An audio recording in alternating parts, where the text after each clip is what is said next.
Yeah, so my name is Guido Dragenti. I was a student at Occidental College in LA for 2 years. I'm taking a year off right now, working full-time as an organizer with 99 Rise, which is a campaign to get corporate money out of politics. In the fall, I was running a campaign against JP Chase in New York, demanding that they disclose all their secret political spending. A lot of my job, almost all my job, is what we're going to be doing today in terms of building student leadership on campuses through one-on-one meetings and team building. What we're going to do 15 minutes in is on one-on-ones. And one big takeaway I really want is for you to leave this session feeling comfortable going to someone on your team and initiating a one-on-one meeting with the intention of developing their leadership and developing your leadership. We're going to go through some concepts about leadership development and team structure to sort of set up what a one-on-one is and how it works before we do the activity. So we're just going to start with a definition of leadership that's sort of combined from New Organizing Institute and other training. So leadership is taking responsibility for enabling others to achieve purpose and discover their capabilities in the face of uncertainty. And the point I really want to take out about this definition is responsibility, right? So here at the bottom, I have responsibility does not equal governing, right? This is very important. When people think of leaders, a lot of times they think of the person who's in charge and calling the shots. That's not what we're talking about here. We're talking about the people in your team who take responsibility for others, to ensure that they can achieve purpose and that they can discover their own capabilities as leaders within the context of the campaign. One more thing, just to start out, there is no competition for leadership. A lot of times when I bring up the concept of leadership, people get a little turned off. They say, well, isn't that hierarchy? There's someone at the top of the pyramid. No, there's no competition for leadership in this type of team building. Everyone can be a team organizer. And we'll talk about that in terms of the circles of engagement. So this is sort of a visualization of what your larger campaign structure might look like on any one campus. So in the center you have team organizers. And Fred Ross, Sr., who worked with UFW, with Cesar Chavez, said the job of an organizer is to organize oneself out of a job. So these team organizers are trying to lose their job because they want other people to take up the job of an organizer.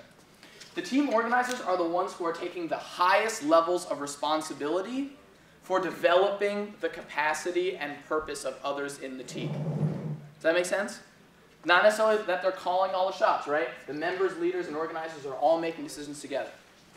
So let's have an example, right? Let's say me, Guido, and Bora are the team organizers on this campus, right? And then we have, let's say, 2 leaders each. I have Kanye and Jay, and she has Nikki and Kim, right? So I meet with Kanye and Jay, each of them about every 2 weeks to do a one-on-one meeting. And I say, how are things going? I'm building the relationship. Maybe Kanye is in charge of the action against the Board of Trustees. Jay is in charge of media, and I do troubleshooting with them. Now, there are members on our team. There's Taylor and James and Kathy, right? And Kanye meets with Taylor, and Jay meets with James and Kathy, right? Meeting meaning taking responsibility to do a one-on-one meeting consistently to develop the relationship with that leader, that member, and bring up their capacity to do things, right? So a team organizer is someone who is taking responsibility for 2 levels of structure. They are developing a leader who is developing a member. A leader is someone who's taking responsibility for 1 level of structure. People say, well, why are you going to be an organizer? I get to be a member. It's all about how much responsibility you want to take up. There's no competition for leadership. You can have as many team organizers as you want if those people want to take up 2 levels of structure. Does that make sense? This comes from union organizing. So in sort of a reductive way to talk about a union organizing is that the union organizer is taking responsibility to develop a worker leader who is in the shop floor developing other workers, right? Does this all make sense? And then Bora is doing the same thing on that side.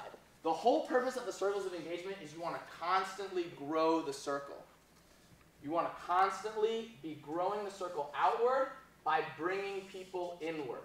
And people get brought inward from the bottom up, right? So Kanye becomes team organizer when? When Taylor says, I want to start to build my structure, right?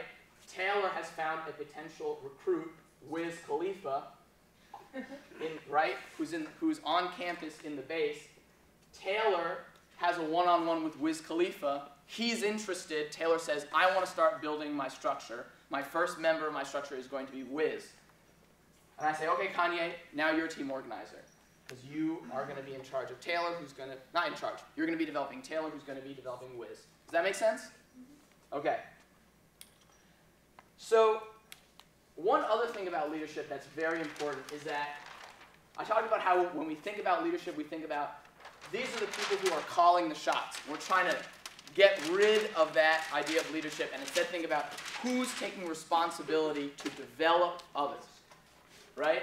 And we're going to get a little bit more into what development means and what types of leadership. So this comes from Campus Progress. Campus Progress talks about there are 5 types of leadership, 5 main types of leadership within teams. Has anyone seen Moneyball? So Revan's going to go over something he said. So they're like recruiting baseball players to play pro baseball, and they're like, most pro baseball players are good at 1 in 5 things: running, hitting, throwing, hitting with power, and fielding. Right? And then we can develop them in 1 to 2 more skills over their career. Organizing is sort of similar. Most organizers are naturally talented. Most of you, I'm sure, are naturally talented in 1 of the 5 things. You naturally play that role within the group. And as you develop as an organizer, you develop 1, 2 more, maybe 3 things, depending on how far you go. I'm going to go over what each of these things mean. And I want you to think about who are the people in my team naturally playing these roles, even without naming them.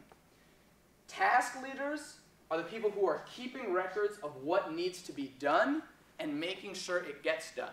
They're the people in meetings who are always like, okay, we want to have a board of trustees action. And they naturally break that down into all the actual, concrete, doable tasks, and then think about, can we delegate them? Does that make sense?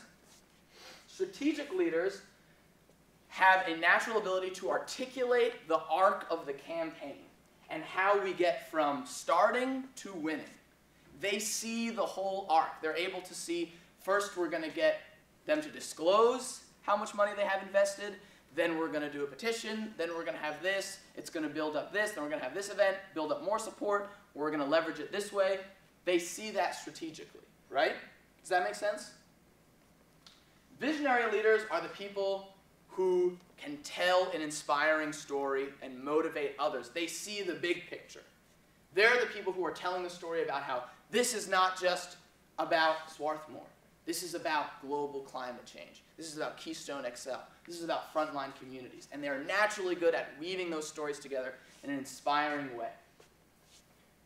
Process leaders. A lot of times, people who are process leaders, we don't even think of them as leaders because it's so against the normal view of leadership. But process leaders are naturally attuned to the group's feelings and how things are going, we say socio-emotionally. If there's tension in the meetings, there's conflict, people are feeling left out, or people are feeling really excited, right? They have a natural ability to be emotionally attuned, and they prioritize group maintenance. They're trying to reduce conflict. They're trying to reconcile tensions. They're trying to bring people together. Ethical leaders are very attuned to the group's values and how it upholds its own values and how it is perceived internally and externally in terms of its values and whether or not it's being critical and whether or not it's sort of walking what it talks. Does that make sense? These are all very, very important. Badass student organizing teams have all 5. And I will tell you that if you have weird mixes of them, you can get into funny different circumstances. For example, on my campaign staff right now, we're doing a little shuffling of organizers. We have like 3 visionary leaders and 1 strategic leader. And let me tell you, it is horrible, okay? It is terrible. Why? Because everyone spends the meeting pitching the big picture, There's one person who's like, how do we get there? No one is delegating tasks, and no one cares about conflict or tension. Everyone's just like, let's do it! Let's go! You know? I'm organizing a student group right now that has a lot of process leaders and a lot of task leaders, and it's very interesting. Because the task leaders are very ready to do work, but they don't necessarily make the big picture proposals. And the process leaders are very attuned to the fact that the group feels a little depressed, but they also don't necessarily do, so they need someone who's visionary or strategic to sort of come in and light the fire. But they're ready for it, right? Does this make sense? So this is one of the things that you're doing with yourself as a leader and you're doing with others on your team. You're saying, what am I naturally inclined to do? What roles do I naturally play in a team? And what do I feel like I could develop? Like me, a lot of times I naturally play a visionary role. As you can tell, I'm speaking a lot, very loud, right? I'm trying to develop myself as a process leader. I want to step back and I want to be more attuned to people's feelings and be more of a support. When you do a one-on-one, you can be very open with people. When I do one-on-one students, I say, I really think you're a great process leader. You want to affirm people about their strengths. You don't want to shame people about what the group needs, right? I'm not going to go to a process leader and say, your group really needs a visionary leader, so step up. No. I'm going to affirm them and try to get them to build the team. Does that make sense? One last thing, will take a little less time, is it's always good to think about capacity versus commitment in terms of leaders. So capacity is how much time and energy does this person have to be engaged with this campaign? Are they student body president and the editor of the newspaper and a chess grandmaster? And they don't really have a lot of capacity. But ideologically, they are super down with divestment. So you would put them sort of over here. Because their commitment, how interested they are, is very high. But they don't have a lot to give. Right? Someone who has a lot to give, they're not a chess grandmaster, they have a lot of free time on campus, and they're super interested in climate change, would be up here. And a lot of times, those are your team organizers, right? Whose main activity outside of class is building a team structure. This is helpful. I would say it's not as helpful as this in terms of a critical tool for leadership development, but it's just good to have in the back of your head in terms of when you're asking people to do something, you're thinking about, is what I'm asking people to do, does that align with how interested and engaged they are in terms of the sacrifice, the time they want to put in, and then how much time can they actually put in, right? And if you want, you can graph out your team. You can say, well, Kanye is over here, you know, Wiz, he has a lot of time, but he doesn't really care. He's a little lazy, you know. You know, Jay-Z, one of our top leaders, right? And you can map out your team like that. Let's see. Okay.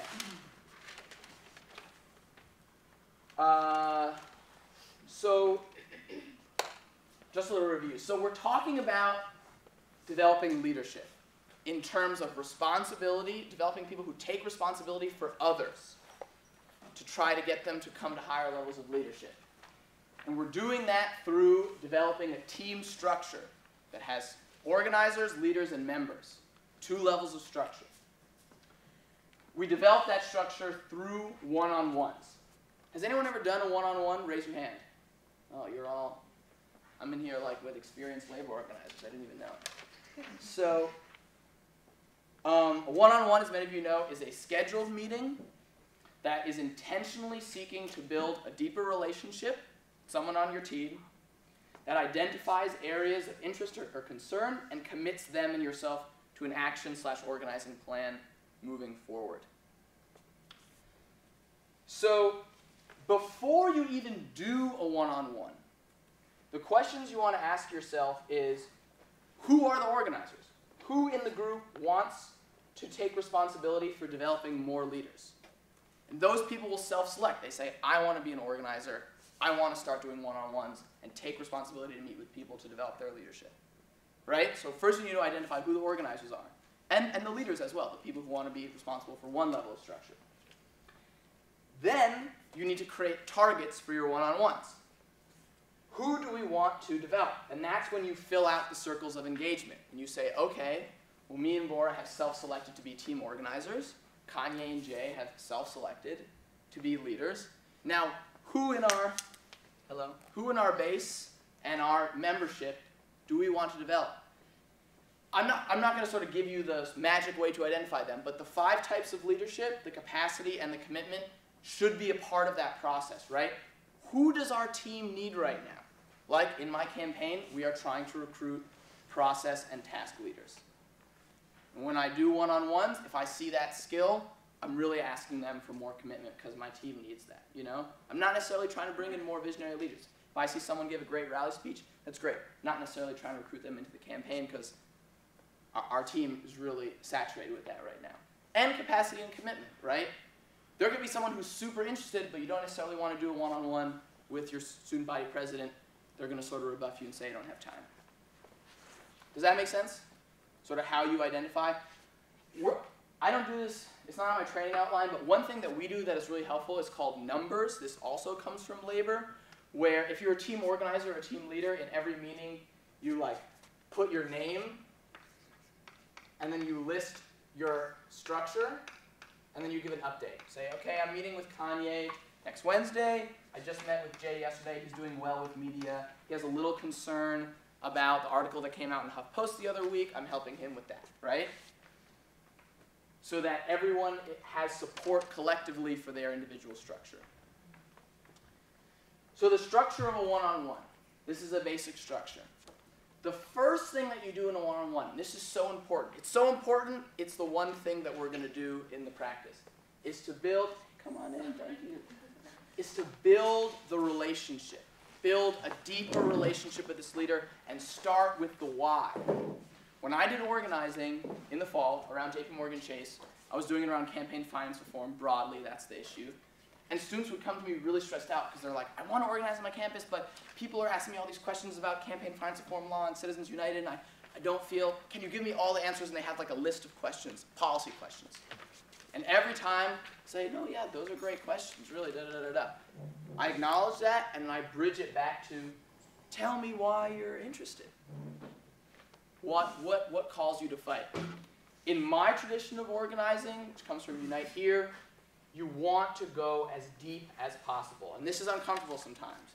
But you don't just want to hear like why they're interested. You want to hear their story. If you do an NOI training, or if this was a longer training, we'd go over public narrative and how to do your story of self, right? But you want to share why you are called to organize. What you really value in your life that calls you to organize.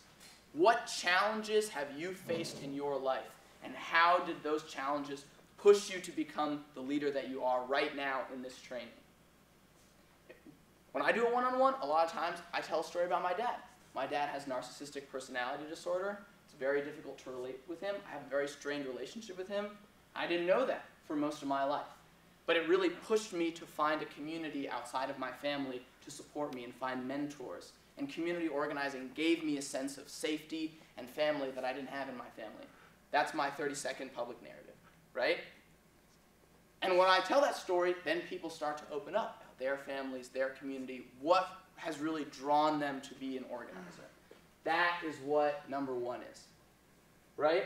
And only after you've gotten, why are they interested? What challenges have they faced? What do they value? Why are they called to do this? You start to go into the rest of one-on-one. 2 through 5, I think most of you probably do naturally. I would guess, when you do a one-on-one. It's really the one that I'm pushing here. But identify interests and resources. You want to ask them, what do they want to do? What have they already done? What do they want to learn? Once you hear that, you want to sort of have a discussion about the campaign. Where's the campaign at right now? What challenges are we facing? We just did an action. We think maybe they'll divest in May, maybe March. We're not sure. We don't want to escalate too soon. And, right? And where can you fit into that, right? 4, this is also very important, maybe something you don't do naturally. You always want to have multiple asks prepared. Has anyone heard, like, make the ask? Anyone heard that phrase? When you go into a one-on-one, you are building the relationship, but you are building the relationship for a purpose. You want them to be a leader. Harvey Milk, every time he made a speech, I am here to recruit you. He's very transparent about his agenda, right? and get a commitment from them. So you want to ask, can you take responsibility for this? Do you want to start building a structure? Can you bottom line this action? And you want to have multiple asks based on capacity and commitment, right? Because you're not sure where, you have some idea, but you're not sure. So you want to have high-level commitment, low-level commitment asks ready. And you want to keep making asks until you get a commitment, even the smallest level of commitment. Send an email to your friends with this petition. And then affirm them for what they're doing. Thank you for sending that email. Thank you for being a great process leader. Thank you for meeting with me. And plan a follow-up. Can you meet in 2 weeks? I'll call you next week, see how it's going. Does that make sense? All right, we're going to go into the practice now because time is quick in this. Are there any questions about one-on-ones or structure? Yeah. Like, there are a lot of people in my divestment campaign very interested in horizontalism, anti-structure. We don't have a defined leader. Yeah. This sounds like it's kind of anti-structure, but it really is a very tight structure, and it does set you up as like the person who's calling on someone else to do a one-on-one, the person who's more advanced in leadership to train someone else. So like, how do you go around that? I don't know. Do you know what I'm saying? Do you want to respond? Sure. I think I organize at Bryn Mawr. It's a Quaker institution, and similar to Swarthmore, we really try to build in, excuse me, a lot of anti-hierarchical stuff together, but at the same time, it's important to recognize the difference between hierarchy and structure. And structure is necessary in order to organize efficiently and like meet your SMART goals and things like that. And I think it's really easy to get entangled in thinking that all structure is bad. And it's just important to recognize where hierarchy is different than structure. And so when someone has a certain level of experience and wants to build the skills within the group and reach out to more people so that these skills can share around, and that's a really like anti-hierarchical idea. Like, we're going to share skills, we're going to get a lot of people involved. It's not inherently hierarchical for them to go to someone with an ask and try and utilize their skills and bring them into the group. So that's a really helpful way for me to think about it. And it's important also to remember that it's not always the same person who's always going and making the ask. And like, this is like the level of all of these, like this hierarchical level of people makes the ask of all these other people. You know, like it's a continually changing and evolving thing. So that was just a helpful thing for me to keep in mind. And another thing that can go with that sometimes is to try and partner upperclassmen with lowerclassmen so that like the skill share is inherent in your group norms. And it's not always about upperclassmen always doing asks, but like having the team go together to do a lot of work. And that can be helpful as well. Yes. I want to have a large discussion, but I'm going to wait till the end because I want to make sure that we give time for Bo-Ra's piece. I'll just say that was a great answer. Hierarchy is different than structure. The best piece on that is The Tyranny of Structuralists by Jo Freeman. I really suggest all of you read it. She goes into the fact that the super horizontalist 60s student organizations fell apart because they equated hierarchy and structure.